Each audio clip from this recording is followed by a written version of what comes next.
Comment calmer un chien excité? C'est ce qu'on va voir ensemble dans cette vidéo.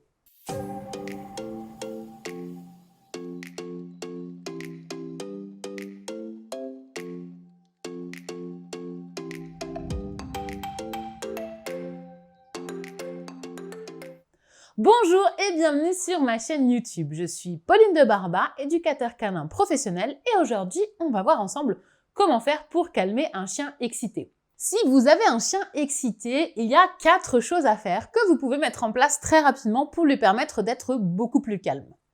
La première, c'est de veiller à sa dépense physique, mais de manière équilibrée. Vous allez vite comprendre. Si votre chien est excité, c'est peut-être qu'il a tout simplement un trop-plein d'énergie qui n'est pas suffisamment dépensé. Donc, en le baladant plus, en lui faisant faire plus d'exercices, eh bien, votre chien sera plus calme parce que sa réserve d'énergie sera simplement plus basse. Attention cependant, si vous faites déjà beaucoup d'activités avec votre chien, si vous le promenez beaucoup et vous trouvez qu'il n'est pas assez calme, eh bien peut-être que vous lui faites faire trop d'activités physiques. Alors oui, ça peut paraître un peu paradoxal, mais comme en toute chose, l'important c'est de trouver l'équilibre entre pas du tout d'exercice et beaucoup trop d'exercice. Si votre chien a trop de dépenses physiques, eh bien vous allez en faire un athlète hyper endurant, ce qui fait que il va falloir de plus en plus de temps, de dépenses énergétiques avant que votre chien arrive à être fatigué. Et clairement, un chien fatigué, ça n'est pas non plus un chien calme. C'est pas la même chose, hein. Un chien fatigué, c'est juste un chien qui n'a plus d'énergie pour faire quoi que ce soit. Un chien calme, c'est un chien qui, même s'il a de l'énergie, est capable de rester tranquille sans sauter dans tous les sens. Plus vous allez habituer votre chien à des dépenses physiques importantes, plus il sera excité quand vous lui en proposerez moins. C'est un vrai cercle vicieux où vous allez vous retrouver à devoir en permanence venir faire plein de choses à votre chien. Donc parfois, réduire la dépense physique, tout en bien sûr la conservant un minimum, permet de faire que votre chien soit plus calme. Donc à vous de voir dans la situation dans laquelle vous êtes. Moi, ce que je conseille souvent à mes élèves, c'est de tester et de voir quelle différence ça fait. Le deuxième facteur qui va vous permettre d'avoir un chien plus calme, ça va être de le dépenser mentalement. Beaucoup de chiens sont sous-exploités en termes de cerveau. On ne les fait pas assez réfléchir, on ne les fait pas assez travailler et du coup, ils s'ennuient. Et en général, quand ils s'ennuient, ils font des bêtises, tout simplement. Ils vont trouver des trucs pour s'occuper. Donc, on a tout intérêt, nous, à leur prodiguer des activités pour les occuper, des activités mentales qui vont leur permettre de se concentrer et d'utiliser son cerveau. On dit souvent que 10 minutes d'activité mentale égale 1 heure de balade. Alors, je sais pas vraiment d'où sort cette stat et je suis pas sûre de sa véracité, mais l'idée derrière, elle est quand même vraie. C'est que dans un temps donné d'activité mentale, on aura un effet calmant beaucoup plus important que la dépense physique. Si vous venez faire les deux, c'est encore mieux. Votre chien sera en général beaucoup plus relaxé, beaucoup plus détendu.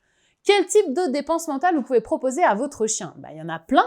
Vous pouvez par exemple lui apprendre des tricks. Donc si vous savez pas ce que c'est, j'ai fait une vidéo où j'explique ce principe juste ici. Pour aller la voir, il suffit de cliquer et vous en apprendrez plus sur le sujet. Vous pouvez aussi pratiquer une discipline sportive comme l'agility qui va avoir l'avantage de combiner à la fois la dépense physique et la dépense mentale.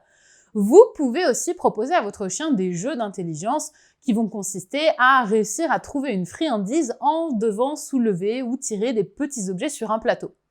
Malgré tout, ma préférence va quand même aux activités que le chien va partager avec vous, comme les tricks ou l'agility, parce que ce sont aussi de vrais moments d'apprentissage et d'éducation qui auront un effet non seulement sur l'excitation de votre chien, mais qui en plus le rendront plus facile à vivre dans la vie de tous les jours.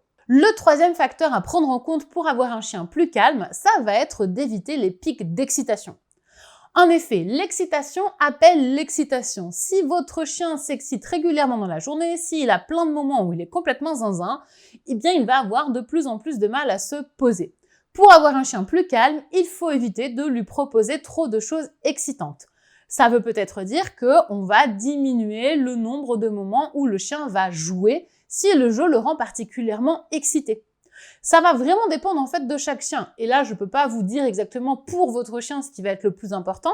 C'est à vous de regarder quelles sont les activités les plus excitantes pour lui et ce que vous pouvez mettre en place pour les diminuer. Le quatrième facteur qui va vous permettre d'avoir un chien plus calme, il est très simple, mais pourtant on n'y pense pas assez souvent, c'est simplement de récompenser votre chien quand il est calme. Plus vous récompenserez votre chien quand il est calme, plus il sera calme. À l'inverse, évidemment, si vous le récompensez quand il est excité, il sera plus excité, je vous cache rien. Hein. Donc, on a tout intérêt à faire ça le plus possible. Et vous allez vous rendre compte très rapidement que finalement, votre chien est beaucoup plus calme que ce que vous pensiez et qu'il n'est peut-être pas si excité que ça. Voilà pour cette vidéo sur comment faire pour avoir un chien plus calme. Normalement, avec ces 4 facteurs, avec ces 4 solutions, si vous les mettez en place en même temps, vous devriez avoir un chien beaucoup plus détendu à la maison. Maintenant, peut-être que ça ne suffira pas, et ça arrive parfois. En ce cas, c'est peut-être que votre chien souffre d'une excitation beaucoup plus profonde que ce que vous pensiez, et que derrière ceci, il y a une vraie problématique émotionnelle. En effet, l'excitation, c'est une émotion pour le chien, c'est un trop-plein de joie, au même titre par exemple que la peur ou le stress, et c'est quelque chose qu'il faut appréhender avec sérieux. Car un chien excité peut très facilement basculer dans une émotion beaucoup plus négative comme la colère, qui peut amener ensuite vers de l'agressivité. On a donc intérêt à faire attention quand on a un chien excité à lui apprendre à bien gérer ses émotions. Si c'est quelque chose que vous aimeriez apprendre à faire, je vous conseille d'aller dans la description de cette vidéo et de cliquer sur le lien juste en haut. En faisant ça, ça va vous permettre de voir mon guide pour apprendre à votre chien à gérer ses émotions. Pour moi, c'est vraiment un apprentissage indispensable que tout propriétaire de chien devrait connaître et mettre en pratique, peu importe le type de chien qu'il possède. Ça devrait faire partie du permis pour pouvoir obtenir la garde d'un chien. Donc, allez voir ça, c'est vraiment très intéressant et surtout, ça va clairement changer votre relation et votre vie avec votre chien au quotidien.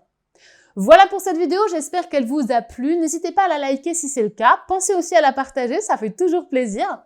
Et n'oubliez pas de vous abonner, ça vous permettra de ne pas rater les prochaines vidéos.